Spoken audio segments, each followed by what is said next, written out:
Hey, welcome to the 1505 Club. Today we're going to be talking about cavitation, more specifically, the science of cavitation. If you're like me, you were taught that cavitation is caused by bubbles bursting in the synovial fluid. However, there's modern research that demonstrates that this is not the case, or, at the very least, it isn't the relevant part. What it shows to be the real cause of cavitation is extremely relevant for what we do. It also shows there's one particular vector that's responsible for the cavitation, but that vector does not imply any type of correction.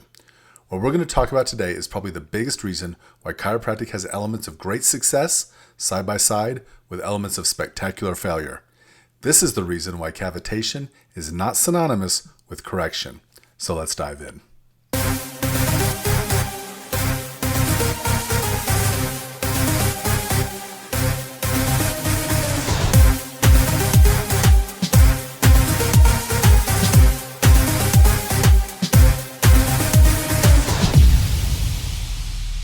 Just the other day, I saw a video of a guy adjusting a young girl.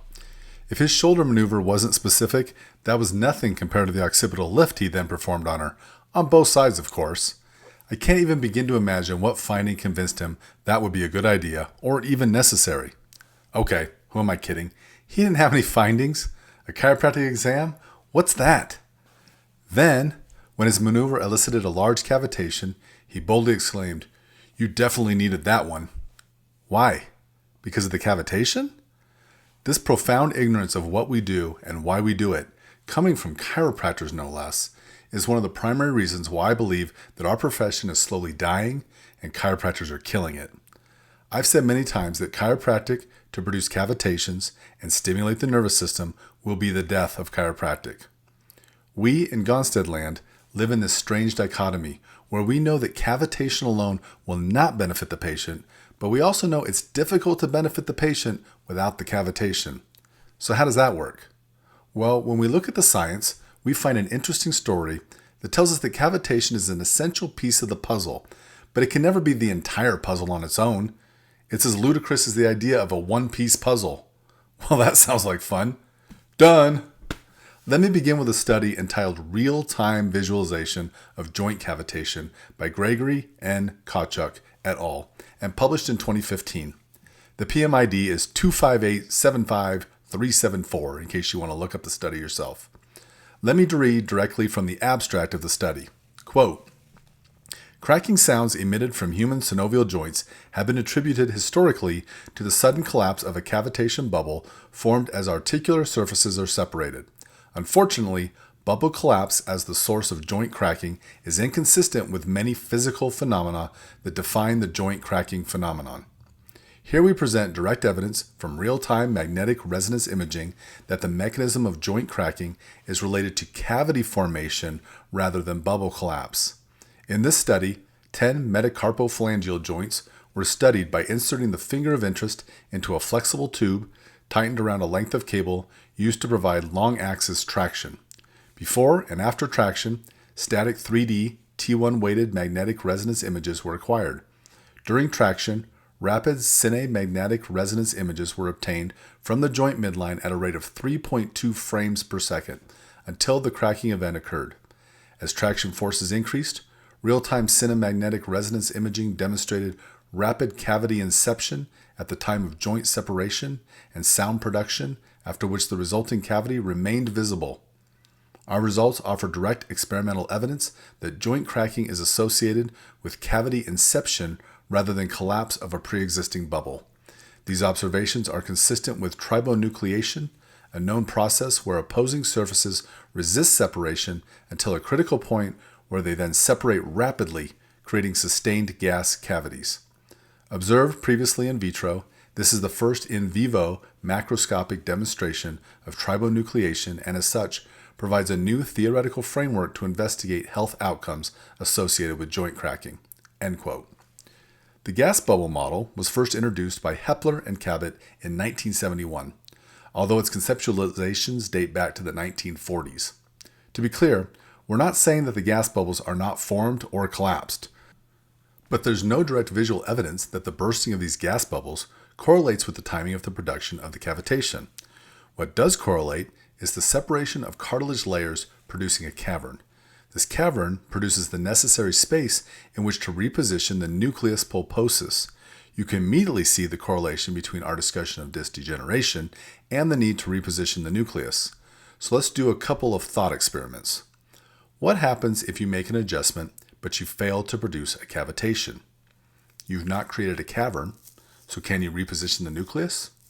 You can still move the nucleus, but not replace it fully, which means you can do the patient some good, but you'll never get full resolution of symptoms or the degeneration process to stop until you get a cavitation. Now, let's consider the other side of the equation. Can you get cavitation, produce a cavity, and still not get resolution? Absolutely. Just because you create a cavity does not mean that you have properly repositioned the nucleus. This cavitation with no benefit. One study on these cavities found that they remain open for about 20 minutes before they fully return to their pre-cavitation position. Thus, if you create a cavitation but fail to create a change in the joint positioning, you've effectively done nothing. A chiropractic profession built on creating cavitation without making productive changes to the joint is a profession that will inevitably die. To put that differently, cavitation without correction will be the death of chiropractic. Why do so many chiropractors fail to get phenomenal results? Because they focus on cavitation more than they focus on correction. Let me read to you from another study that further explains this phenomenon. Quote, articular cartilage is formed at the end of the epiphysis in the synovial joint cavity and permanently contributes to the smooth movement of synovial joints. Most skeletal elements develop from transient cartilage by a biological process known as endochondral ossification. Accumulating evidence indicates that articular and growth plate cartilage are derived from different cell sources and that different molecules and signaling pathways regulate these two kinds of cartilage. As the first sign of joint development, the interzone emerges at the presumptive joint site within a pre-cartilage tissue, and that joint cavitation occurs in the center of the interzone, and the cells in the interzone and its surrounding gradually form articular cartilage and the synovial joint. During joint development, the interzone cells continuously migrate out to the epiphyseal cartilage and the surrounding cells influx into the joint region. These complicated phenomena are regulated by various molecules and signaling pathways, including GDF5, WNT, IHH, PTHRP, BMP, TGF-beta, and FGF. End quote. The point of all that detail is to demonstrate the fact that we no longer have to rely on theory, postulates, or hypothesis. We know what's happening, but we also understand how it's happening. Let me take a small detour here for a second and chase a rabbit that popped up in one of these research studies. The author points out that chiropractic science and evidence-based chiropractic are often not taken seriously because of the way we poorly understand and apply the basic sciences. For example, the author points out that we use the word thrust to define what we do to the patient, but from a physics perspective, this is an incorrect application of the word thrust. A jet engine creates force that pushes behind the airplane, and this produces thrust that pushes the plane forward. Thrust is a rebound force. We don't thrust on the patient thrusts on us. Kind of a weird concept, but the point of chiropractors calling what they do evidence-based while denying and even violating the basic sciences is something that certainly resonates with me. Okay, enough of that rabbit trail.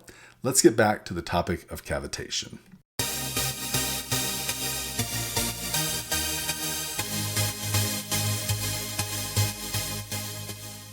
Hey, I just want to take a moment to mention that I recently dropped some of my best stuff from the old subscription area into the general area, so everyone can benefit from it. If you haven't checked out the details episodes, they're a great way to work on the details of your adjustment. By the way, I'd be happy to do more of these if you'd be interested in having me evaluate your adjustment. With all the episodes that I dumped in there, I don't want you to miss our newest episode, a conversation with Dr. Andrea Cecchi from Italy. Be sure to catch that episode if you haven't listened to it already. Next week, I'm going to have another conversation for you with one of our Gonstead Fellows, someone that I've never had on before, so you definitely want to come back to check that one out. As one final bonus, I've uploaded the movie From Simple Beginnings. It was made to air on Fox, but mere hours before start time, the medical and pharmaceutical industries threatened to pull their advertising. and the movie was pulled. They ran it a few times around midnight, and then it disappeared, never to be seen again. Be sure to check out that movie if you've never seen it before. It's great for students who want more chiropractic philosophy.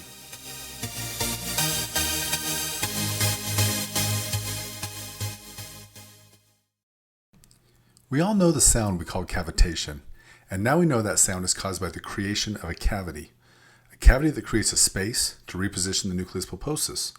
The nucleus pulposus that we learned last time is responsible for the entire process of disc degeneration.